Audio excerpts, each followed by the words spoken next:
In this week's episode, I'm joined by Karen Coyne, she, her, president of Clarity Planning, host of the Money Without Math podcast, unofficial spokesperson for healthy menopause, and a slight tennis addict. This week, our conversation is about women breaking symbolic ceilings, deaf-led service innovation, transformational philanthropy, and more.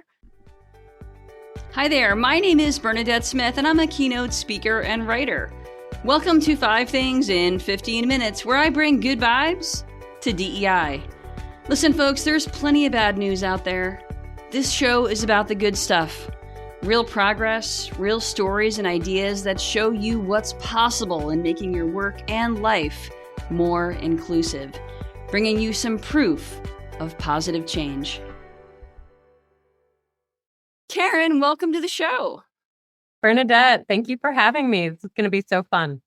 I am really grateful to have you here. Can you tell folks a little bit about yourself? Yeah, well, you covered it. I'm a menopause crusader when I'm not acting as a full-time financial planner and podcast host. And I am slightly addicted to tennis, as you are slightly addicted to pickleball. Yes, we love those racket sports, don't we? And I'm in Maryland, by the way. Yes, great. Well, I would love for you to kind of help folks see the line between your work as a financial planner and the work of inclusion. I mean, help folks kind of make that connection. Help me be able to talk about it a little bit better. Oh, yeah. I mean, this could be an entire episode, so I'll try to keep it brief. But, unlike you and some of the guests that you've had on the show, I'm not an exclusive, don't work exclusively in a DEI space, but I do see that there are so many opportunities for that. And one is just by kind of creating a safe place for people to come as they are with regards to their money, which happens to be very connected to every other aspect, of your life. And, just one kind of tidbit in particular, when I think back to one of my earliest clients, who's still a client today, when we very, very first met on our initial phone call, she told me that she had a roommate. And mind you, this is a grown woman in her 50s at the time telling me that she has a roommate. For me, it was, quickly a realization that she had to feel out whether or not this was a safe space to share further personal information about her and her financial situation. But, her very personal financial situation was not traditional. And so that really stuck with me, about how eventually, yes, she was able to tell me her whole story and that she was partnered. And as I mentioned, we're still working together decades later. And so I love that. I just, especially in a space like financial services, which can be full of shame, not, traditionally, I feel like it's come a long way, but, it can be stuffy. There are times it can feel icky. It can feel judgy. And so I feel like if I can just make it better one client at a time, that's what I'm here to do. I love that because it's so fundamental. Yet I think so many of us are afraid to talk about it, and there is shame around it. Yeah. So thank you for creating that space for that woman to be her authentic self and to, and for being a great ally to her.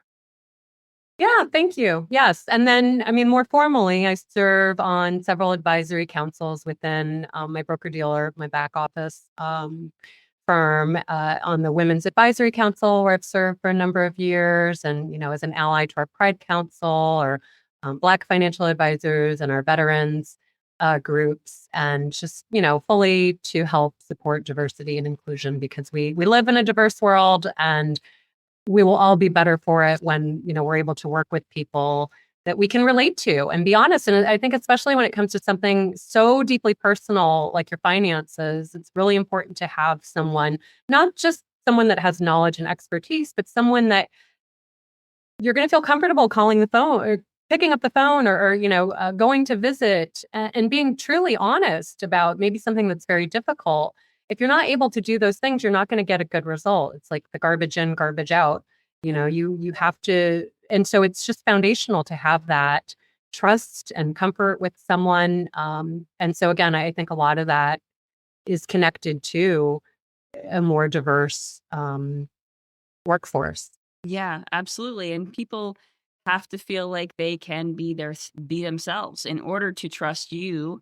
In order to trust you, they have to feel like they can absolutely be themselves. And that doesn't happen by accident. It's something that can be nurtured and cultivated. So again, thank you for that. Well, in this week's 5 Things newsletter, I wrote about how last week I went to see Chappell Roan, the pop star, perform in New York at Forest Hill Stadium, and it was a heck of a show. I loved it. And at one point, I just sort of looked around, and everyone was doing the hot to go dance, which I'll put a link in the show notes. There you go, if you haven't seen it. But what a collective experience of joy, right? And for me to be there, it felt like a gift. And I know right now all the headlines seem to be about ways that we're falling apart as a culture, ways that we're divided, polarization.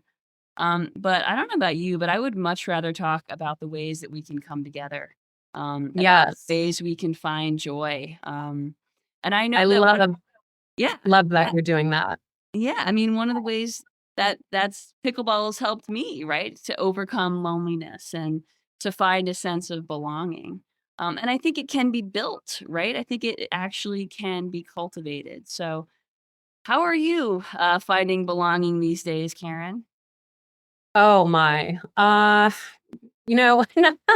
not to harp too much on menopause, but I do feel like that is somewhere where I've been very vocal about just the realities of being in this stage of life. And in part because the generation before us, they just didn't talk about it. Hmm. And granted, they weren't set up, it's different too. They didn't have a Facebook page where they could talk to their friends across the country. It wasn't as easy to share like it's so easy for us to send a message or post something and connect with people, Hmm. even people who we don't know. And uh so I just feel like there are so many women who, as soon as you go down this path about you know admitting and confiding that you're in menopause, it just the floodgates open. And I share it, just again, just kind of being real and sharing my journey. But I do find that in doing that, it creates a lot of connection. I'm not intentionally, I mean, I'm not trying to not create connection, but I'm not, it just, I'm sharing, and then I'm finding like, oh yeah, this is hitting a chord. People are very much, looking to connect. And this is one way that the people are connecting very, very quickly. And the men too, like, oh yeah, so you could talk to my, my wife about that, or you can talk to my, oh, my sister. Just Yeah.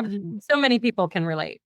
Yeah, I agree. I'm in perimenopause, definitely having a lot more conversations about that these days than I ever expected, but someone has to go first.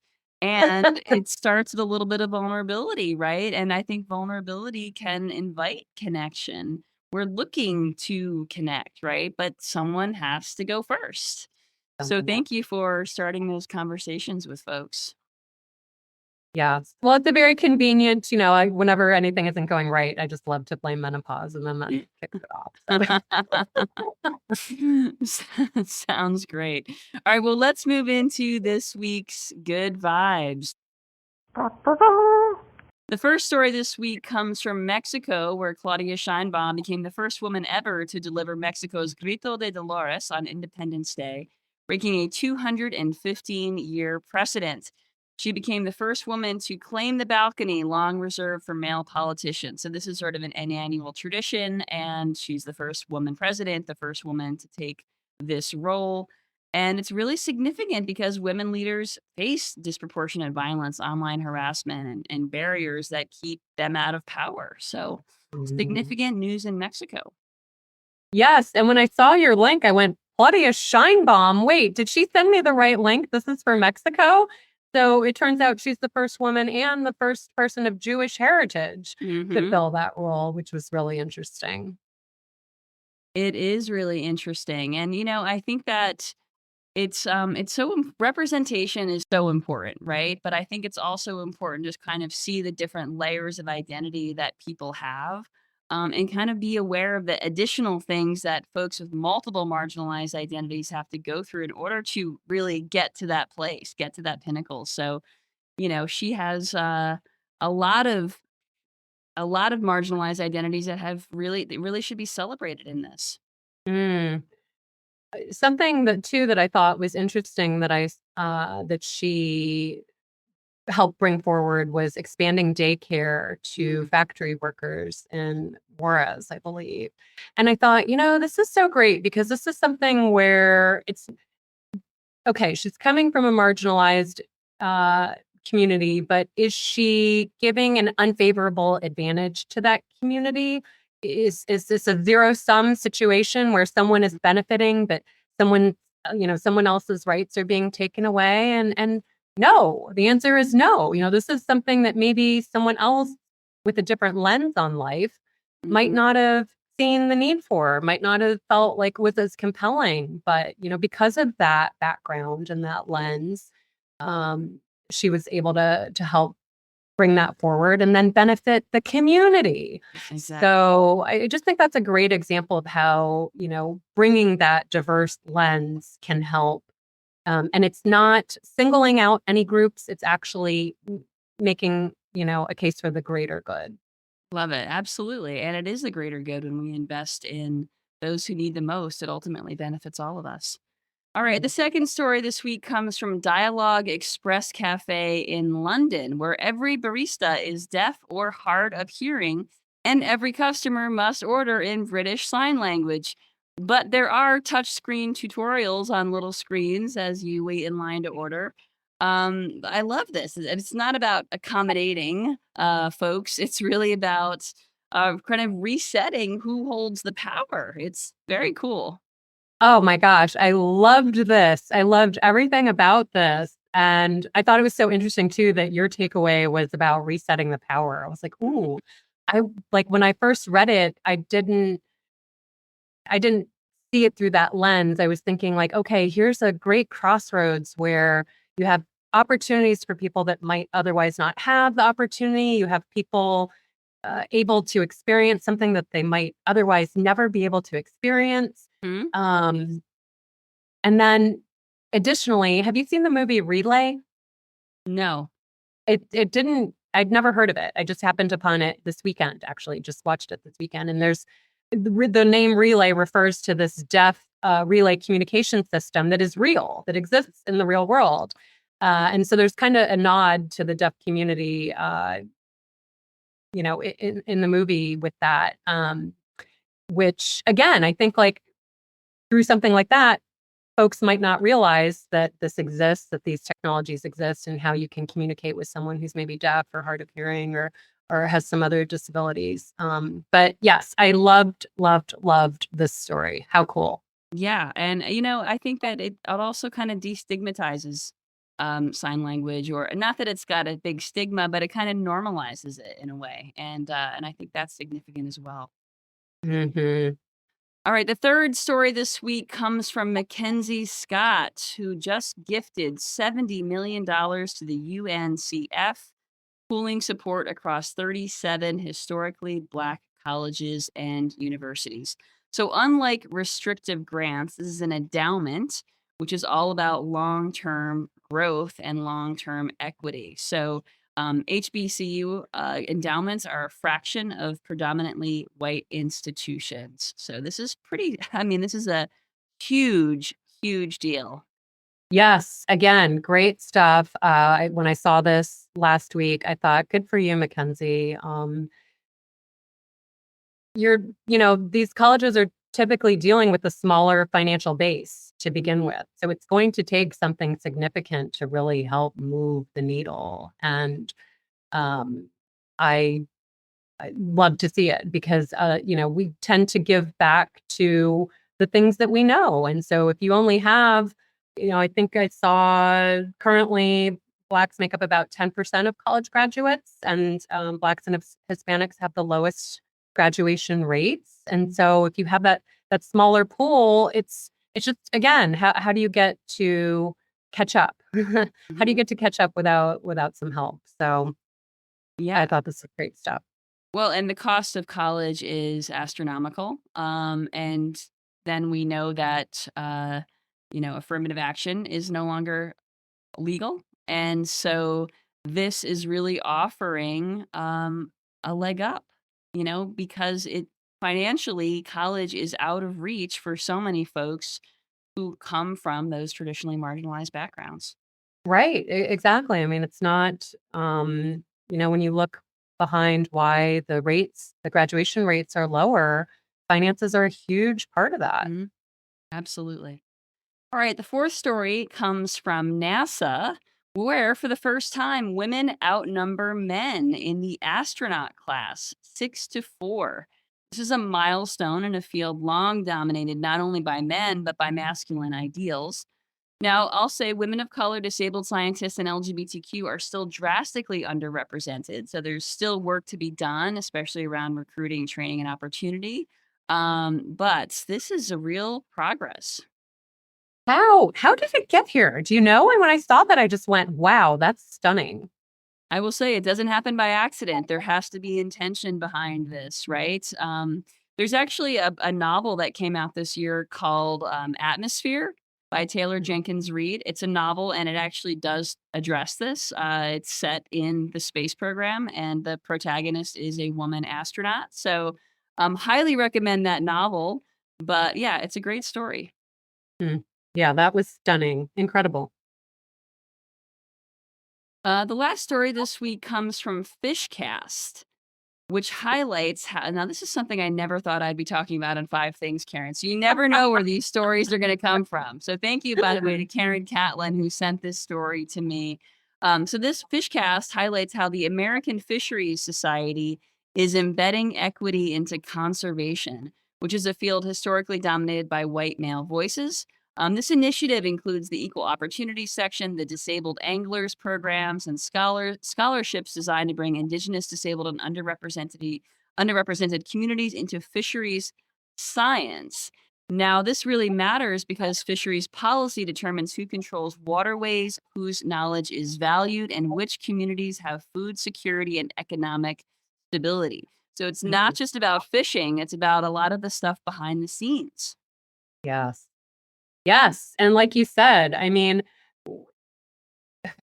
this is not something that would have ever even crossed my mind in thinking about, um, where you might find a story, for your 5 things. But what a collection, what a diverse collection itself of the Mhm. different ways that, um, yeah, that it's expanding.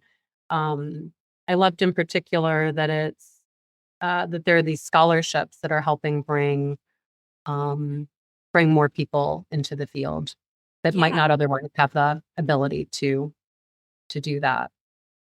Exactly, and then it makes me think, what other random little niche fields that I never even think about have done this or have not? Like, what are the opportunities? What are the gaps? Because this is so specific and not even on my radar, right? Right. Exactly. Yes. What a find. What an incredible collection. When I was looking at the newsletter, I just thought, wow, this is impressive. And to your point about good news, that's what I always laugh about is that we're never going to see a headline that says, people agree on these things. And it's just not going to happen. So we have to find these stories and celebrate them ourselves. So I love that you're doing that. Absolutely. Thank you. Well, let's move into this week's good vibes to go. I'll share my good vibe to go and then invite you to share your good vibe to go. My good vibe to go is to watch the TV show North of North on Netflix, which is a great sitcom about an Indigenous community in Canada. The show itself is created by Indigenous folks, and it's just really funny. It's really sweet. It's cute. Definitely a great show to check out if you're looking for some good vibes. Karen, what is your good vibes to go? My good vibes to go. Well, I was thinking about, we're right around the corner from October. October is National Financial Planning Month. That can mean a lot of different things. People might think about retirement, budgets, et cetera. But in particular, in thinking about, planning, I want to call attention to the fact that if you are unmarried, Mhm. whether that is you're partnered, but you're not married, or you're, single, not married, it's really, really important to do planning, really important to do planning and estate planning in particular, because we don't have the same factory defaults that a married couple has. There's no Sure. kind of built-in, well, I shouldn't say that there's no built-in, but it might not be the built-in that you want. You might not want the factory default settings. So I recently did some podcast episodes on this on my show that you mentioned, Money Without Math, with Joshua Charles, where we talked about planning considerations for, both same sex, as well as, just unmarrieds. And I talked some on the solo podcast as well, that we also did recently. And you can also just find resources online if you search, Financial Planning Month. Awesome. Well, I will make sure that gets put in the show notes. Karen, thank you so much for being a delightful guest today. How can folks get in touch with you? They can find me on LinkedIn, Karen Coyne. My website is raymondjames.com/clarityplanning. They can also get in touch with me there. All right. Sounds great. We'll make sure all of that gets in the show notes. Thanks so much, Karen. Have a great week. Thanks, Bernadette. Thank you for listening to 5 Things in 15 Minutes. I hope you found yourself inspired by at least one of this week's stories. If you did, would you mind sharing it with a colleague and leaving us a review on your favorite podcasting platform? And if you don't already get my 5 Things newsletter, join at 5thingsdei.com. I'm Bernadette Smith, and I'll see you next week right here for 5 Things in 15 Minutes, bringing good vibes to DEI.